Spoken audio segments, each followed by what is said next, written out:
Today we are reading the Mariah Delany Lending Library Disaster by Sheila Greenwald, and we are reading chapter 11. The next morning, which was Saturday, Mariah Delany, short, round, and pale, stood beside Emma Pinkwater, tall, skinny, and stooped, outside the door of Dave Peterson's apartment, number 14D.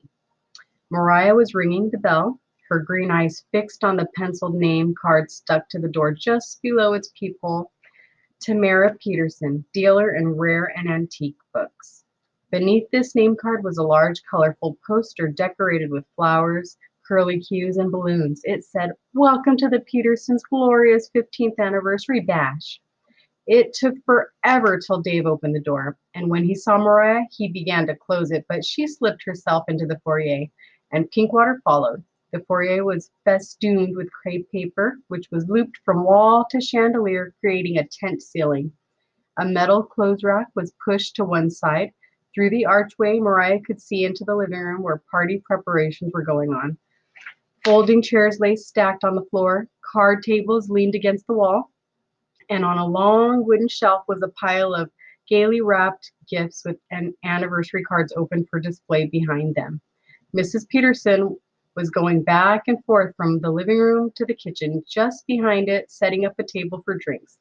"What do you want?" Dave scratched his ear and looked nervously into the living room. "You know what I want, and I'm not leaving till I get it. Then I guess you've come to live with us."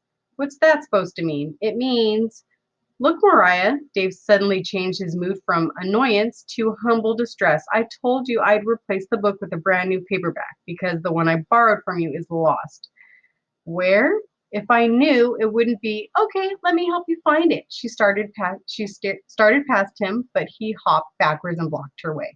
"It's not here, and this isn't the way libraries work," he informed her. "If you lose a book from the public library, they let you replace it with another copy. My library doesn't work that way. Anyway, how do you know it's not here? You told me it was lost." Dave looked into the living room nervously. "I lost it someplace else." At that moment, Mariah was certain that the book was on the gift-laden shelf in the living room, gift-wrapped, and awaiting presentation to Mr. and Mrs. Peterson. She guessed it was Dave's dumb way of giving his folks an impressive anniversary present for practically nothing. She had to think up some way to examine the stack of gift-wrapped packages. "David," Mrs. Peterson called from the living room, "we need you to come in and help." "Okay," he stood uncomfortably on one foot, not wanting to leave the foyer. "Go ahead," said Mariah. "We'll just wait for you right here." I'd rather you didn't," Dave said. Mrs. Peterson appeared in the archway. "Why, hello, girls. I didn't realize you were here. I'd ask you in, but as you can see, we're setting up for the big bash." She giggled. "Oh, well, I suppose the girls could join you in the kitchen for a fast soda, David." "No, Ma." David waved awkwardly. "It's not that kind of visit." "Oh, uh-huh." Mrs. Peterson's mind was now on something else. "Then finish up and you can come help us open the chairs and tables." "We'd be happy to help out," Mariah said. "Me and Pinkwater, we'd love to help." She forgot. She forged after Mrs. Peterson, dragging Pinkwater behind her. "Aren't you sweet?" "Aw, please don't," Dave followed, protesting weakly. But it was too late. Mariah had begun to unfold the rented chairs that were piled on the floor. "Come on, Emma, grab a chair." In no time, the entire bunch of chairs were unfolded and arranged around the sides of the long living room. "You're very kind," Miss Peterson smiled. "I don't know what your business is with David, but you've certainly helped me out." "My business with Dave," Mariah said, "is he borrowed a book from my lending library and he never returned it." "Oh, I am sorry," said Mrs. Peterson. "I told her I'd replace it," Dave said. "Good boy," said his mother proudly. "But that won't do," said Mariah. "The original is very valuable." Dave had begun to walk them back to the foyer. "Valuable?" Mrs. Peterson looked amused. "You know, dear, valuable books are my business, and there aren't all that many of them." "What did it look like, this valuable books?" "It was covered in leather," said Mariah, her eyes sweeping the pile of gifts on the shelf in the living room. "Dark, rich-looking leather." "Mm-hmm," Miss Peterson nodded. Mariah knew, as certainly as she had ever known anything in her life, that the book was there on that heap in the living room. Probably the sloppy-looking package with the dirty wool bow. A real Dave Peterson job, if she ever saw one. The question was how to get her hands on it. It had dark brown leather corners, and the spine was brown too. Mariah went on describing and stalling for time, struggling for an inspiration. Actually, Dave told me you had seen it and said it wasn't worth much. I said that, looking confused. Well, so many things happen around here, I just don't remember. Now I must go back inside. I have so much to do. Goodbye, dears. You've been sweet to help. She waved and returned to the kitchen. What to do now? Mariah gripped her hands together behind her back. It seemed they would have to leave. Dave had opened the door for them. His mother had said goodbye. Mariah couldn't think of a solitary reason to prolong the visit when Pinkwater starting her nervous, gawky trek across the foyer, and not noticing a chair stacked with boxes of crepe paper, stumbled over it, sprawling on the floor between the overturned box and the upset chair.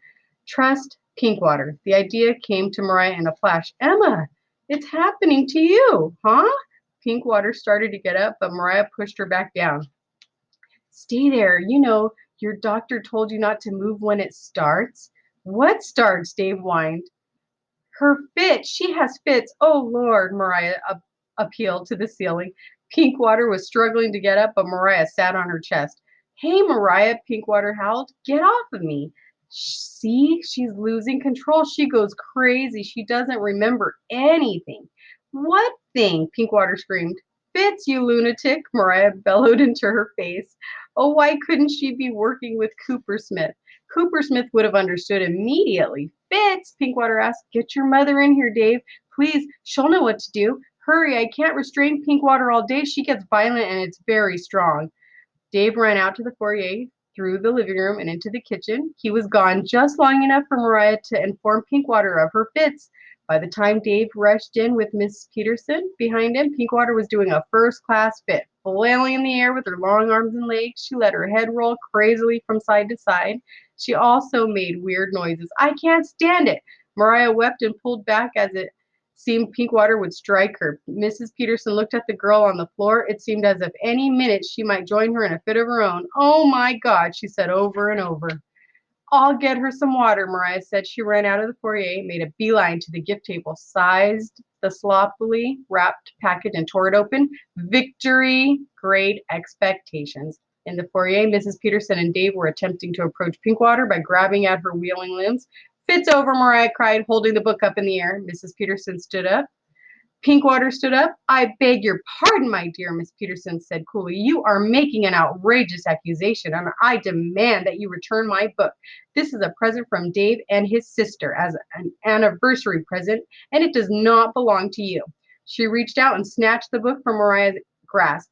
Mariah tugged back, but Miss Peterson had the book clasped firmly against her chest. David and his sister have chosen a beautiful gift for me. I won't let you spoil it. It's mine and my father's, said Mariah. It's mine and a beauty, Mrs. Peterson smiled at Dave and opened the book. A truly wonderful edition. She gazed at the first page. Mariah watched her eyes grow frighteningly large. Written across the page in black magic marker was property of the Mariah Delany Lending Library. David! Mariah took this opportunity to grab the book from her limp hand, shove her limp son out of the way, and beat it. Pinkwater moved speedily behind her. As they ran down the corridor toward the elevator, they heard David, I am disappointed, followed by, I don't think it was so serious. I said I'd replace it. The dope didn't even have the brains to tear out the title page, Mariah hooted once they were out on the sidewalk and laughing so they could hardly breathe. Mariah stopped laughing. She remembered that she hadn't had the brains to tear out the title page either before returning the book to her father's shelf.